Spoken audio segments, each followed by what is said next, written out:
Bonjour les amis, petite balade dans mon potager en Bretagne le lundi 15 août. Là je vous fais voir la cagette de tomates, un melon vieille France, un melon ananas. J'avais fait une vidéo du potager le tout début juillet, le 3 juillet. Donc ça a séché un petit peu, mais on a eu une bonne averse, un bel orage, pas trop violent, avec des très bonnes pluies hier. Donc voilà, on va faire une petite balade. Donc toujours la Cérasmi, alors ça va resservir. Et puis on va ramasser les oignons tranquillement. Là il y a les échalotes qui sont en train de sécher. Et dans la Cérasmi, on met les oignons à sécher. L'ail, les échalotes, les oignons jaunes, blancs, rouges. Les petites fleurs. Alors ça forcément, ça a changé un petit peu de couleur depuis le 3 juillet. Donc toujours les herbes aromatiques. Pour le persil, il a grainé, on a coupé. Là ça a grainé, on a coupé. Et puis ça va repousser tranquillement pour le mois de septembre. La ciboulette qui était en fleurs, qui a fini. Le romarin. Dans le fond là-bas, tout en haut, là devant la serre, là, les topinambours. Les salades ont été consommées, vous voyez, il n'y a plus grand chose. J'ai refait des semis de salade ce matin, des semis de radis, des semis de navets. Là, les jeunes carottes, c'était pas une grande réussite, un petit peu dans le fond, là, les jeunes carottes, on aura des petites carottes. Là, on va repiquer de la salade. Là, j'ai fait mes plantations ce matin. Semis de radis, de salade Batavia, de navets violets. Un petit peu plus loin, les choux frisés. Donc là, dans ce carré potager là, des choux frisés qui sont en train de venir à maturation, on va commencer à les manger. On a consommé des choux rouges, des choux blancs. Toujours le céleri rave et les poireaux. Alors les poireaux, ils avaient besoin d'eau, là il a plu. Ça va pas leur faire de mal à tout ça. Des jeunes poireaux. Les asperges vertes avec des oignons, des échalotes, on va les ramasser, tout ça là. Ça c'est je dis asperges, non là c'est les asperges blanches. Asperges blanches. Asperges vertes avec toujours des choux sur les côtés, des carottes au milieu, toutes les tomates sur les bâches de paillage. Alors des tomates, vous voyez, on laisse pousser les gourmands. Nous, on a ramassé les tomates ce matin. Je vous ai fait voir la cagette. Alors des cagettes de tomates, on en a des cagettes et des cagettes. Des cagettes et des cagettes de tomates. Même les pieds sont tellement gros qui tombent. C'est pas grave ça, c'est pas méchant. Les tomates, des grosses tomates qu'on a, je vais vous faire voir. Des grosses tomates comme ça là. Elles sont en train de mûrir là, vous voyez. Des grosses tomates par rapport aux feuilles et tout ça. Là on a des tomates aussi.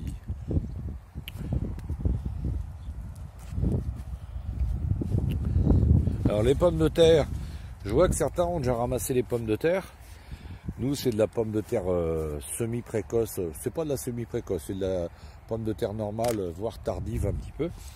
Donc là, on a les pommes de terre sous foin. On va regarder un petit peu ce qui se passe sous le foin. On va regarder s'il y a des pommes de terre un petit peu. Là, il y en a quelques-unes qui sont dans le foin. On va remettre le foin. Pommes de terre tout foin, tout le long comme ça, là. De chaque côté du jardin, des pommes de terre sous foin. Là-bas dans le fond, il y a des artichauts, des pommes de terre sous foin. Donc là, il y a la mauvaise herbe qui a pris un peu sous le dessus des pommes de terre. Mais là, c'est de la pomme de terre tardive, là, de la pomme de terre blanche. On va les ramasser début septembre. On va les récupérer sur les buttes de terre. Les 50 pommes de terre blanches tardives. Là, c'est de la pomme de terre gourmandine. Donc on a encore les fans de pommes de terre, on voit bien là. Là, on a commencé à ramasser tout le long là. Petit à petit, début septembre. Les haricots, alors je laisse sur pied si on peut récupérer quelques graines de haricots. On verra ça. Là c'est les haricots, alors ça c'est pareil, tout ça, ça va être... c'est pas très joli un potager au 15 août. Les potagers sont beaucoup plus jolis quand on est au mois de juin, juillet, quoi. Mais là ça va être... voilà, là on est que le 15 août, mais l'été déjà est bien entamé. Des poireaux, des betteraves. Alors nous on a des poireaux là, oui, on a à peu près 300-350 pieds de poireaux de plantés. Et les betteraves, on a des blanches, des jaunes, des rouges. Alors on râpe des betteraves rouges, on peut aussi bien les manger cuites, les betteraves, que crues. C'est très bon, c'est plein de vitamines, quoi que ce soit. Là, les carottes, alors des semis de carottes, je vous avais fait une vidéo, hein, j'avais fait ça au mois de juin, là, hein, pour avoir de la carotte tout l'hiver. Là, on a des jolies carottes, hein, des très très jolies carottes. Hein. On en a ramassé, là, vous voyez un peu. On en a ramassé samedi des carottes, là. Et là, les semis de carottes que j'avais fait au mois de juin, là. Semis de carottes façon Joseph, à la méthode de Joseph, mon grand-père. Les oignons, bah, si on avait su avant que la pluie arrive, on les aurait ramassés. C'est pas grave, ça va sécher, on les ramassait. Alors là, il y avait 700 bulbes d'oignons. Et là, encore des pommes de terre sous foin, là, vous voyez. Tout là, des pommes de terre sous foin. Tout ça, c'est des pommes de terre sous foin. Et dans le fond, là-bas, j'avais planté des artichauts un peu tard. Ils vont partir. Donc, on continue la petite visite. Là, dans la mini-serre, je vais ramener du compost et on va faire des semis de mâche. Et on va repiquer de la salade pour l'automne et l'hiver. Hein, dans la mini-serre, là, on avait des pommes de terre nouvelles que j'avais fait début mars, qu'on a récolté au mois de mai. Là. Tout début mai, on avait des pommes de terre nouvelles. Les poulets qui sont là en train de dormir. Les moutons, le bélier qui est là. Donc on a des poules, des pintades, des poulets. Là les artichauts, bah, tout a séché. Hein. Mais ça va repousser, hein. Faut pas s'affoler. Hein. Faut pas s'affoler, la nature est beaucoup plus forte qu'on veut bien l'écouter. Elle repart toujours la nature, tout le temps, tout le temps, tout le temps. Là celui a mieux supporté la chaleur. Les fraises pour l'instant c'est terminé avec la pluie qui vient d'arriver. Écoutez, je pense qu'on va manger des fraises au mois de septembre. Tout le long là. Les tomates, une serre de tomates. Alors là c'est pareil, c'est le paradis de la tomate là. Et on a ramassé ce matin, on a ramassé les tomates mûres. Alors moi je vous avais fait une vidéo pourquoi je laisse les gourmands. Donc là on a enlevé quelques feuilles dans la serre. Mais on laisse les gourmands pousser, hein, vous voyez un peu. Hein. Faut laisser pousser les gourmands. Regardez les tomates. La grosseur des tomates. Dans le fond là-bas des concombres jaunes. Faut faire voir. Regardez le pied de tomate, là, regardez, il est rempli de tomates, rempli de tomates. Là, on a des concombres jaunes. On les a ramassés ce matin, et des fleurs. Donc, la serre est sous bâche de paillage hein, et de l'arrosage automatique. Dans l'autre serre, là, alors, le melon, je vous ai fait voir les melons que l'on mangeait. Là, vous avez une pastèque, par exemple. Hein. On n'a pas encore commencé à manger les pastèques. Hein. Mais on commence à manger du melon depuis début août. Hein. Et là on a ramassé, là on a un melon ananas, 2 melons ananas, les poivrons, regardez les poivrons, la grosseur des poivrons. On est en Bretagne, hein. Regardez la grosseur des poivrons par rapport à maman. Regardez le poivron, comment il est. Des poivrons, en veux-tu, en voilà. Des aubergines. Les aubergines, on les consomme petits nous, les aubergines. Les petites aubergines. Et là-bas il y a encore un melon dans le fond là. Là il y a un autre melon là, des melons de petits gris. Là il y a 2 melons de petits gris aussi. Là c'est un melon jaune. Là un autre petit melon, là c'est un autre melon petit gris là. Sous la feuille là, vous voyez. Et on est en Bretagne, on consomme des légumes du sud. Hein. J'avais fait une vidéo comment obtenir des légumes du sud en Bretagne ou dans le nord de la France. Bah, avoir une serre déjà je crois que c'est indispensable hein, pour garder la chaleur. Alors de la chaleur on n'en a pas manqué cette année. Hein. Et surtout mettre une bâche de paillage. Moi je mets de l'arrosage automatique là. Et là j'arrosais une fois tous les 15 jours à peu près. Une fois tous les 10-15 jours. Et encore, là j'ai pas arrosé depuis 15 jours. Et vous voyez tout va bien. Hein. Les tomates là elles n'ont pas été arrosées depuis 15 jours non plus. Mais tout va bien. Hein. Donc, vous voyez ça fait un joli potager. Hein. On continue, on va aller dans le verger.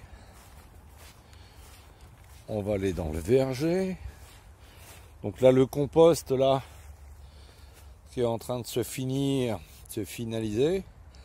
Là, c'est des semis qu'on avait fait. On a récupéré le terreau qu'on a mis dans le compost. Et là, je vais rajouter du compost dans mes carrés potagers et dans ma serre pour faire les semis de mâche et les plantations de salade. Un autre compost des déchets. Là, le fumier des moutons. Et voilà le verger sous bâche de paillage. Alors tout le monde se plaignait de la canicule. Moi j'aime pas trop les grosses chaleurs. Le pommier avec plein de pommes. Regardez les tomates. Alors des tomates on en a. Hein. Regardez là c'est pareil. Hein. Regardez un peu. Regardez un peu ça. Des tomates. On a ramassé là des tomates. C'est énorme. Regardez un peu. Ça va mûrir tout ça. Des tomates là, grosses comme ma main, plus grosses que comme ma main. Regardez un peu. Et un peu. Et puis les arbres fruitiers quoi. Des tomates, des tomates, des tomates. Vous allez vous dire, ils aiment la tomate. Ah, on adore la tomate. Alors là, on a bâche de paillage, les potirons, les potimarrons, les butternuts. On va les voir faire un petit tour. Là, on a un pied de melon, vous voyez, c'est... Avec combien de melons là? 4 melons là. Là, il y en a un autre là, 2 là. Des petits melons. Des petits melons. Des potirons, des potimarrons. Les pastèques. Alors, les pastèques, ça vient un peu plus tard, mais vous voyez, elle est en train de jaunir là sur le côté là. Là elle est en train de jaunir. Là. Donc la pastèque devrait plus trop tarder à mûrir. Les poivrons dehors, ça n'a pas été une réussite. On a un peu de poivrons là, elles sont beaucoup plus petits que dans la serre. Des courgettes. Alors tout le monde se plaignait qu'il y avait la maladie des courgettes, mais chaque année il y a la maladie des courgettes. Hein. Dès que les chaleurs arrivent, elles sont malades, mais moi j'ai encore des courgettes. Là il y a encore des fleurs, on va avoir des courgettes. Là il y a une belle fleur de courgettes, vous voyez. Une belle fleur de courgettes. Là il y a des pieds de tomates. Là il y a des courgettes. Et même si les courgettes sont malades, moi j'ai des courgettes. Là les potirons, les potimarrons, ils sont en avance cette année. Hein. C'est très en avance. Hein. Là, on est le 15 août, ils sont pratiquement mûrs. Déjà, d'habitude, il faut plutôt attendre début septembre, le 15 septembre. Là, j'avais remis un pied de courgette jaune, oui. Des potimarrons de ce côté-là. Il y en a partout. Hein. Pour ça que vous avez, si vous avez beaucoup de terrain, vous faire un côté verger avec des bâches de paillage comme ça. Ce qui vous permet de... la bâche de paillage, moi je mettais du foin avant. Maintenant, je mets des bâches de paillage parce que le foin... au départ, je faisais le foin dans mon champ. Moi, j'ai un peu plus d'1 hectare. Hein. Mais bon, moi, le foin, je le garde pour mes animaux. Hein. Dans le temps, mon grand-père, il paillait son jardin avec des fougères. Il allait couper les fougères dans les fossés et il paillait son jardin avec des fougères. Hein. Parce que le foin, c'était pour les animaux, hein, pour les vaches, pour les chèvres, pour les moutons. Hein. Et moi, je paillais mon jardin avec du foin, mais le foin, je le garde pour mes animaux. Autrement, il fallait en acheter. Le but d'un potager, c'est d'être le maximum autonome, quoi. Alors les bâches, je les ai achetées, bien sûr. Mais celles-là, elles vont faire 20 ans, quoi. Et les tomates sont sur des bâches de paillage aussi. Moi, j'ai une année exceptionnelle. Hein. Je ne sais pas si c'est peut-être pas le cas de tout le monde, mais franchement, on a presque eu trop chaud, d'ailleurs. Les arbres se portent super bien. Alors là, dans le verger, vous voyez, j'ai des tuyaux d'arrosage automatique. Hein. C'est pas du goutte à goutte, hein. C'est un tuyau professionnel hein, qui vient d'Espagne. Hein. C'est de l'arrosage automatique avec un petit trou tous les 30 cm. Et là, j'arrosais une fois tous les 15 jours. Et il y a du résultat. Hein. Vous voyez un petit peu. Et encore, on n'a pas eu trop de résultats sur le côté-là. Là. C'était vide là. Les limaces étaient passées par là. Là, j'ai encore des pommes, j'ai eu des abricots, des cerises, on a eu des mûres, on a eu des groseilles, on a eu des framboises, on a eu des fraises. Et le meilleur est à venir, hein, ça fait 2 ans, là, ça fait 2 ans. Celui-là, le pêcher, là, ça fait 3 ans. Le cerisier, ça fait 3 ans. Mais les autres arbres, ils ont 2 ans. Donc vous voyez un petit peu, c'est pas mal. Hein. Par contre, le champ est très très sec. Très très sec, très très sec. Donc une fois, j'avais fait une vidéo sur l'autonomie de légumes. Et certains ont eu des mauvais commentaires. Je peux vous assurer, là, samedi, on a fait pratiquement 30 bocaux de ratatouille. Le week-end d'avant, on avait dû faire 25 bocaux de légumes tagis. On a fait des poêlées de légumes, une vingtaine de poêlées de légumes. L'hiver, nous, on mange les bocaux de notre jardin. On mange de la mâche, on mange de la salade de ma sœur, on mange des haricots verts qu'on a récoltés, qu'on a mis au congélateur, du potiron, du potimarron, en soupe, en purée. Alors je dis pas qu'on est autonome, hein, mais on s'y rapproche pas mal, quoi. Les carrés potagers, bah, là, ils se déboîtent un petit peu. Il va falloir réparer ça, pépère, cet hiver-là. Donc vous avez vu un petit peu. Alors le potager, c'est pas au mois d'août qu'il est le plus beau, hein, c'est au mois de juin, juillet, quoi. Ouais. Et si vous avez des serres, enfin faites ce que vous voulez, hein. Mais moi avant je mettais du foin, de la paille, et depuis je mets des bâches de paillage, je n'ai jamais eu autant de résultats. Mais jamais. Faut dire la grosseur des poivrons, manger de la pastèque, du melon, des melons. On a mangé début août là, un melon Vieille France, variété Vieille France, hein, qu'on a acheté chez Pascal Pot, les graines là. Et c'est le melon, je crois bien que j'ai jamais mangé un melon aussi bon de ma vie, quoi. Et pourtant j'en ai mangé des melons, hein, je peux vous assurer. Hein.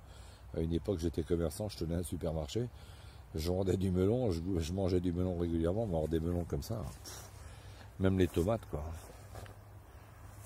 Et la bâche de paillage qui permet d'empêcher les altistes, les mauvaises herbes, et surtout de garder l'humidité. Vous voyez, hier il a plu, j'ai même pas arrosé. Eh ben, l'humidité s'est infiltrée dans la terre et ça a arrosé mes pieds de tomates, quoi. Alors si vous souhaitez vous abonner, vous êtes les bienvenus. Oui, monsieur le coq. Si vous souhaitez vous abonner, vous êtes les bienvenus, hein. Vous verrez, je suis rendu à 26 vidéos. Moi je fais ça par plaisir, hein, pour ramener le si peu de connaissances que j'ai aux autres. Mais je me débrouille pas trop mal, je trouve. Bon, j'ai un potager depuis 50 ans, moi. Mon premier potager, c'est mon grand-père qui m'avait donné un morceau de fossé en face de sa ferme, qui m'avait bêché, qui m'a donné le fossé, il faisait 1,50 m de largeur, il m'avait bêché sur 3 mètres sur 1,50 m. Il me donnait des plants, des graines et je me débrouillais, j'avais 6 ans, quoi. Et après, j'ai toujours eu des potagers, toujours. Jamais aussi grand. Par contre, là, j'ai vraiment très grand. C'est pour ça qu'il ne faut pas que le potager soit non plus une contrainte, hein, il faut que ce soit du plaisir. Et les bâches de paillage, c'est un vrai plaisir parce qu'on désherbe déjà un peu moins, on a du meilleur résultat, on économise l'eau. Et on va revenir un peu sur l'eau. Moi, j'avais fait une vidéo sur l'arrosage au mois de juillet. Moi, je vous dis, les pieds de tomates, je les arrose une fois tous les 10 jours, 15 jours. Et là, je n'avais pas arrosé, il a plu hier. Ceux-là, là, les pieds de tomates là qu'on a devant moi, là, ceux-là, ça fait un mois que je ne les ai pas arrosés, quoi. La tomate de variété, c'est d'Amérique du Sud, hein, ça a tendance ça poussait en Amérique du Sud, dans la sécheresse, dans des sols très peu riches. Et le pied de tomate, on peut économiser de l'eau sur les pieds de tomate, hein. Aucun problème, hein. Je vous dis, là, je n'avais pas arrosé depuis un mois, vous avez vu, c'est pas défraîchi, hein. Si tu as besoin un peu plus d'eau, c'est peut-être les poivrons, les melons, les pastèques, mais dans la serre, là j'ai pas arrosé depuis 15 jours. Hier il a plu, il doit y avoir un peu d'humidité, vous voyez, il a plu un peu là. Vous voyez, on voit un peu, la terre est un peu humide, mais j'ai pas arrosé. Mais l'eau s'est infiltrée, comme c'est un peu en pente mon champ, hein, l'eau s'est infiltrée un peu sous la bâche et ça a permis d'arroser. Donc voilà le résultat, hein. Donc c'est beaucoup moins joli. Là il y a les moutons. Donc on élève des poulets, des pintades, des poules, on a des œufs, on a du poulet, des cuisses de poulet, des blancs de poulet, du poulet, des pintades, on a des agneaux. Là-bas il y a deux coqs là-bas qui s'entendent pas, c'est pas des copains. C'est pas des copains. Mais le potager, bah, c'est moins joli. Par contre maintenant c'est le mois d'août, là on a fait énormément de bocaux, hein. J'en ai toute une armoire de bocaux, de légumes, hein. Et puis bah, au mois d'août c'est moins joli, c'est moins vert. Mais c'est vraiment le mois où on récolte le plus, au mois d'août avec le mois de septembre, quoi. Et là je vais remettre de la terre sur les carrés potagers. J'avais fait l'erreur de mettre un peu trop de terreau. Et je vais remettre de la terre, j'ai récupéré de la terre sur les pommes de terre, là, sur les haricots. Et on va repiquer de la salade, des semis de salade. Donc voilà. Eh bien écoutez, abonnez-vous, ça me fera beaucoup plaisir. Moi, il n'y a rien de plus qui peut me faire plaisir de votre futur abonnement. Merci à vous de consacrer un peu de temps à ma vidéo, au moins de prendre le temps de la regarder. On se donne beaucoup de mal, mais on est récompensé par notre terre généreuse quand on s'en occupe bien. Bon, il n'y a aucun produit, hein, c'est que du bio là, hein, vous voyez, c'est que du bio, il n'y a aucun produit chimique.